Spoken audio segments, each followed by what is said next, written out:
President Muhammadu Buhari described corruption in Nigeria as the main impediment to the nation's progress. That is why the president declared war against all forms of corruption immediately after his swearing in back in May 2015.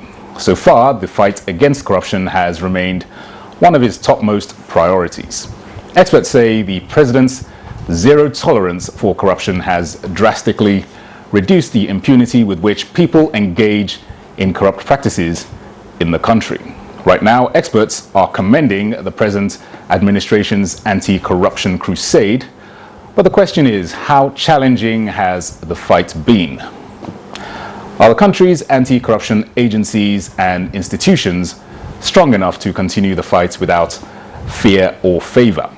And how can ordinary Nigerians be part of the fight against corruption at its core? We will be back with experts to provide answers to these and other questions very shortly. I am Dennis Adibunloye. Welcome to Nigeria Today.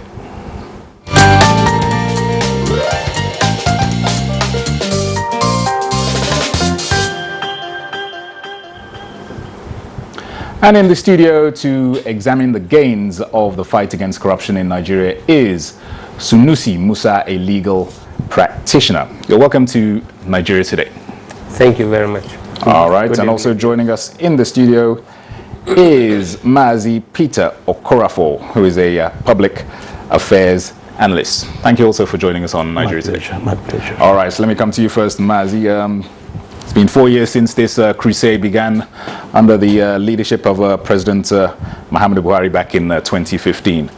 Give us your assessment so far about the crusade of the president's administration. Well, in earnest, we cannot astutely describe where we are without knowing where we're coming from. Yeah. Corruption is not a business of the black man. It's an imperialist tendency. The incursion of colonialism in Nigeria and Africa at large was basically underlined by corrupt tendencies of Western administration of then. Because the essence of coming to Nigeria and Africa was in search of gold and mineral resources. Most cases, human resources carted away as slaves. They came here, creating the impression they brought civilization. But they brought a civilization with an ulterior motive of sapping God-given potentialities of the black man. And henceforth, corruption by the political elites of the era was understood as a means of using government to enrich themselves. So they learned it from the Europeans. And so, because of time, it went through our system, through independence, pre-colonial and independence era, through the military junta era, and then through a democratic process. It became enshrined. Because you must be taught something to learn something. So the political elites understood the Europeans in that order, and they aided and collaborated with them in cutting away our resources. It didn't start today. So, bringing that to the backdrop of where we are, the president himself, Muhammadu Buhari, has a record that predated his involvement in service, public service, from his military days. And over years, past administrations have tried all means to see if they could puncture his impeccable track record, but they've not been able to do that. So he came to lead by example. And comparing the baggages of rotten public sector from independence up to 2015 when he took over, you will see that he has made tremendous success. What am I talking about? When the 1990 decree that brought Code of Conduct Bureau and Code of Conduct Tribunal, the Babangida military era, it could barely define its purpose and what it wanted to achieve in the public sector. And so it had no teeth. It was like a dog that had no teeth. And corruption thrived seriously in those eras until Obasanjo came in 2000 and brought the ICPC and eventually the FCC to perfect the legal framework of fighting corruption. Yes, it was a good idea by Obasanjo, very good idea by the administration, but the concept is as good as itself if it's effective. So in those areas, what we saw ICPC and EFCC doing those days was merely arresting people, like Kemu would say, Gestapo demonstration. They will handcuff you, drag you all over the places, do some drama, prosecute you, no conviction. All right, we'll get into the intricacies of the anti-corruption agencies a little later. Let me bring in Sunusi now. Give us your initial assessment of how the anti-corruption crusade has fared in the last 4 years. Well, let me just give you a little story. The experience I had. There was this professor that I know. Is an ardent critic of this administration in the social media. We were in Mecca together in December 2018, and I think it was after the Maghrib prayer, I think. We sat and we were discussing. He confessed to me. He said, no, in actual sense, you know that President Buhari's administration has succeeded in checking corruption in the country. He said, look, the way people, I mean, the system, how people tax government money with impunity is no more there. And I asked him, I said, Sabasa, why are you always a critic of the administration? Why his answer, he said, is because of somebody whom he mentioned his name. So I'm just trying to tell you, this is what I'm trying to say, is that even the critics of the president do agree that in the era of fight, I mean in his effort to fight corruption, he has met success tremendously in that aspect. Then can we say that we have really, he has succeeded in wiping out corruption? No, certainly no. Because naturally, you will not have any society that is corrupt-free. Yeah. That is impossible. Even the so-called developed countries. Exactly. You can naturally, human beings, they have these corrupt tendencies. What matters is a system that will check that corruption and make sure that people are punished when they are caught accordingly. And you can't really change a system that has been bastardized over the years within the last 4 years. Certainly it is not. In fact, even the next 4 years cannot be enough to do that. But what we want from this man is that he will lay that foundation that will come and build upon, so that we can build a better society that will be good for all. And I think the next 4 years will be an opportunity for the president to consolidate on the gains so far made in the area of fighting anti-corruption, so that we can be able to see that apart from investigation that has been going on and the recovery of the fund, we will be able to see the translation of that into reduction in the poverty level of the country. That can be done. I think the president will have to now concentrate on building the institution of governance. Like I keep on saying, whether do we really need EFCC, do we really need ICPC when Obasanjo created them? For me, certainly no. It's just because some people wants to bring new things that it will go in their name saying that they created it. We have Code of Conduct Bureau. We have the police. Strengthen them. Make them to work effectively.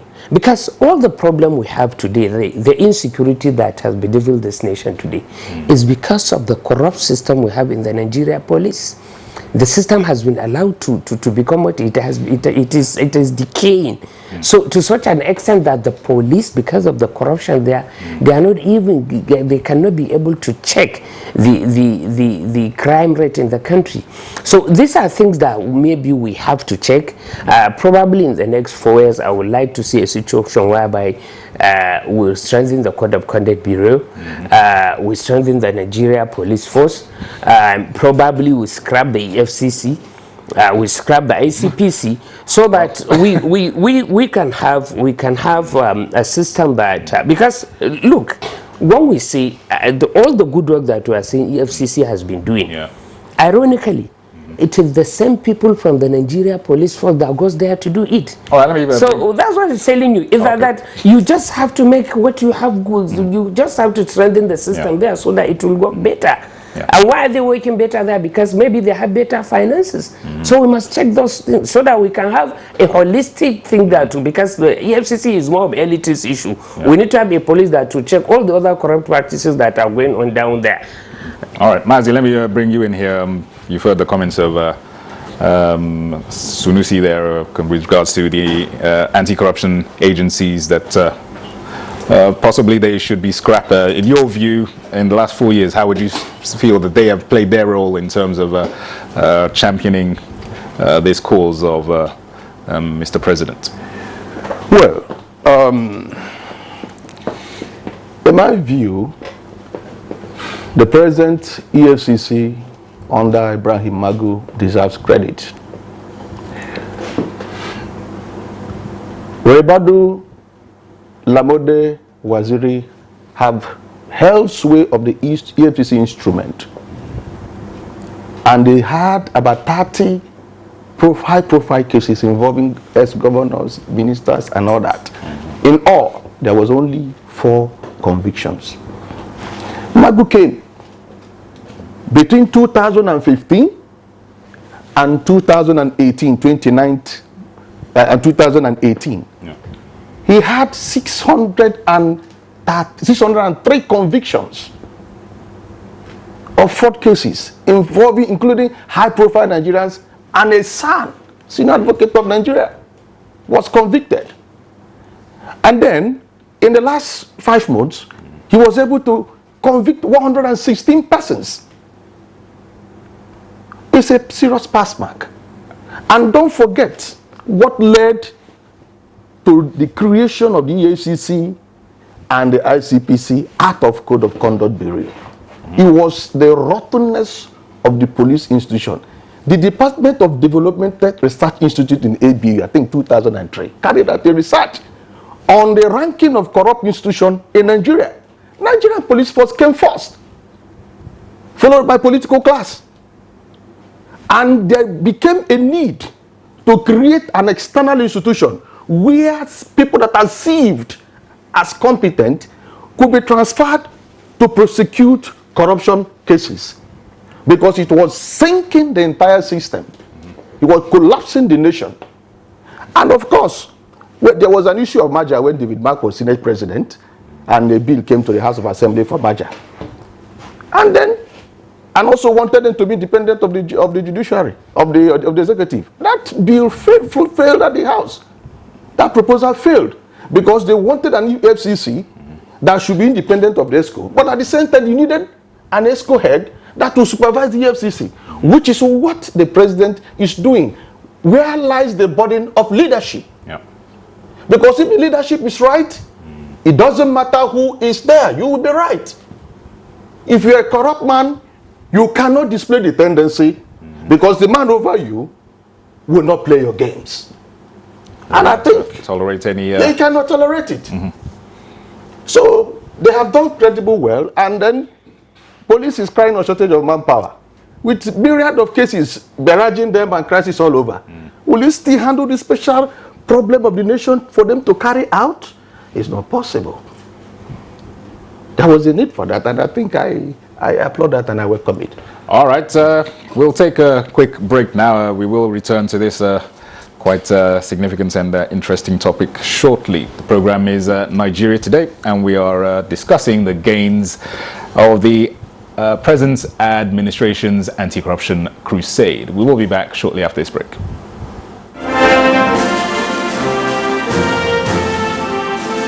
Advertise Advertising your goods and services on the right channel gives you an edge over your competitors. NTA News 24 has all the platforms for your target audience. The station is on DSTV channel 419, GoTV channel 46, StarTimes channel 101, and Free TV channel 703. With our digital format and wide range, we can reach your customers in next to no time. We are eager to promote your business, goods, and services. So partner with us for a very rewarding business experience. For more information, please call Henry on 0803-379-0884 or visit our office at NTA Headquarters, Area 11, Garki, Abuja. NTA News 24.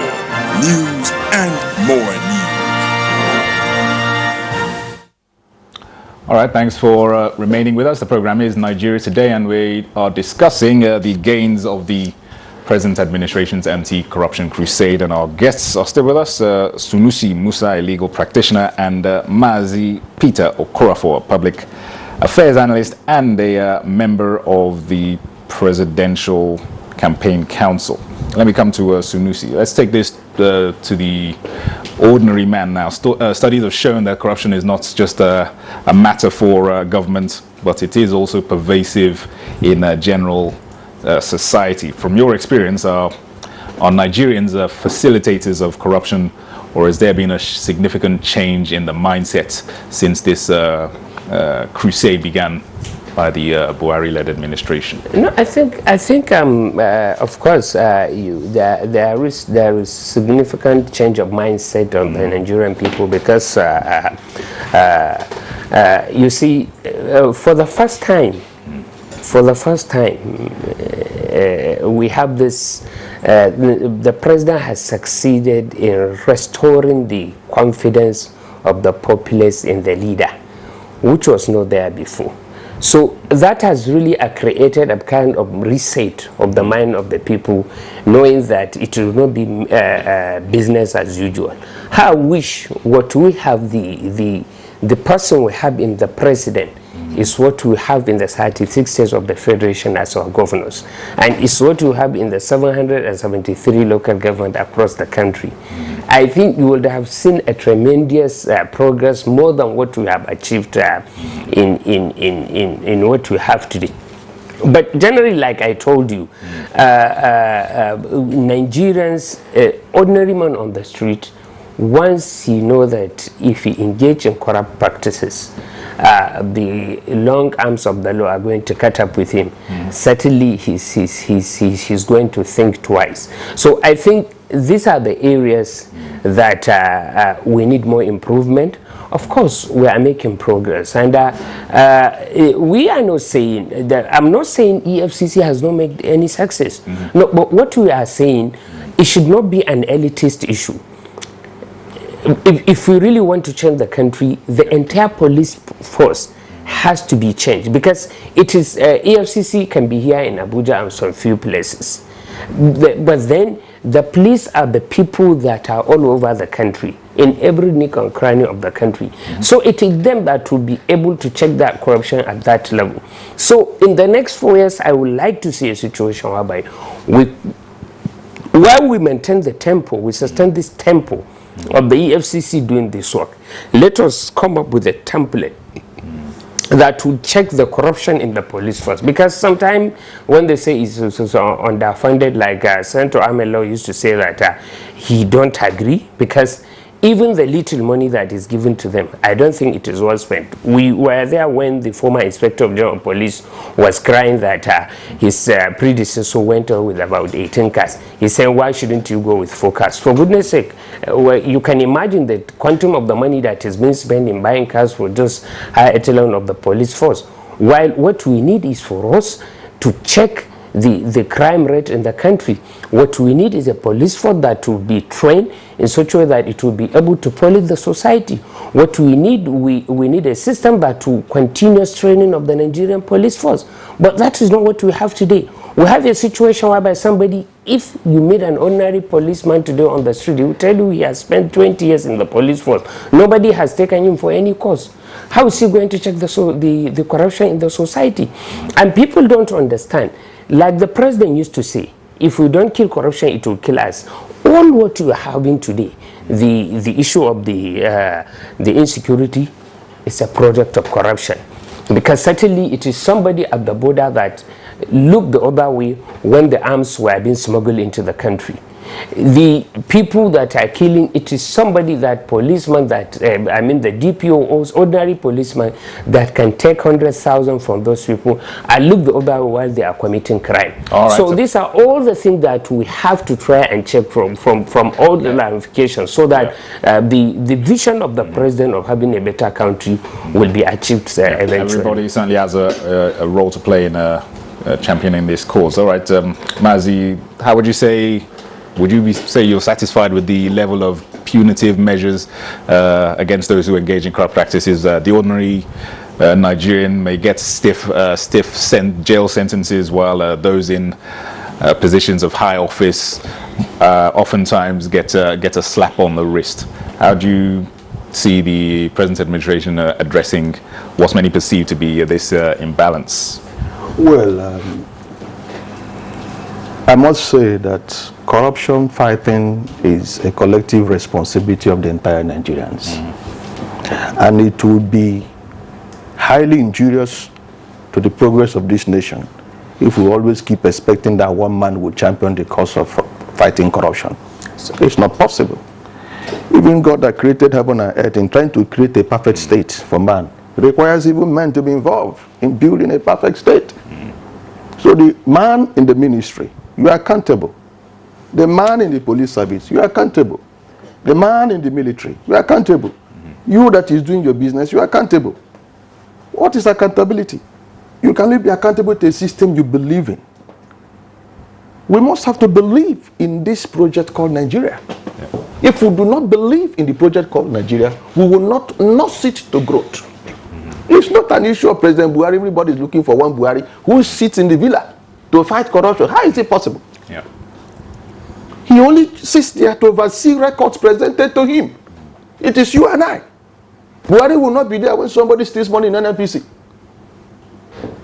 There may not even be a policeman or EFCC there. It will require people in NNPC to let go. National Assembly have also the oversight function to supervise these arms and make sure there is accountability.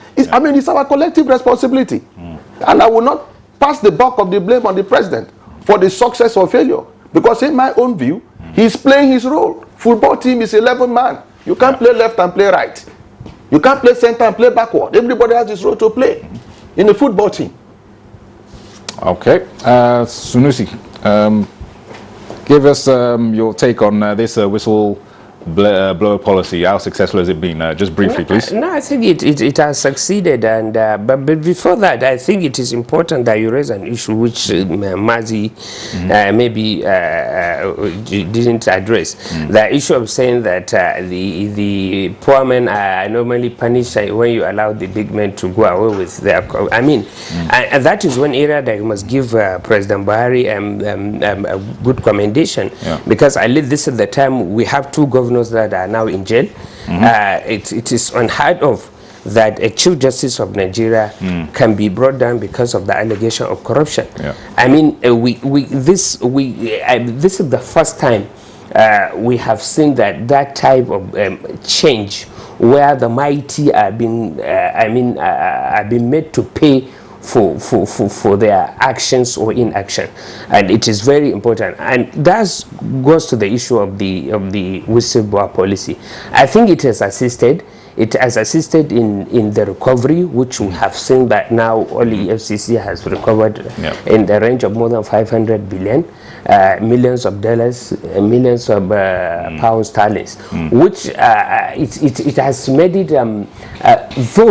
those who are made to hide that money at a pittance now have seen that this is a window for me to make a legitimate 5%, while the back sum of the money of somebody who took away that money that's supposed to be used for provision of healthcare facilities and education, now we can have it back to the system, while I get a good part of it for the enjoyment of my own life. All right. So I think we have, it is a commendable policy, and I think, and I want a situation whereby we are going to improve upon that so that we can succeed. All right. Well, certainly the foundation has been laid by the BUHARI administration, and going forward, we certainly hope and are optimistic for even greater successes to be recorded. I'd like to appreciate you both for your contributions on this topic. Sunusi Musa, a legal practitioner, thank you for your comments on Nigeria today. Thank you very much. And Mazi Peter Okorafor, a public affairs analyst and a member of the Presidential Campaign Council. Thank you also for your contributions on Nigeria today. Pleasure is mine. And that's it on this edition of the program. We must appreciate our viewer also for watching, and remember you can watch this or any other edition on the address on your screen there, www.youtube.com/NTA News 24. My name is Dennis Adignoye. Thank you for watching.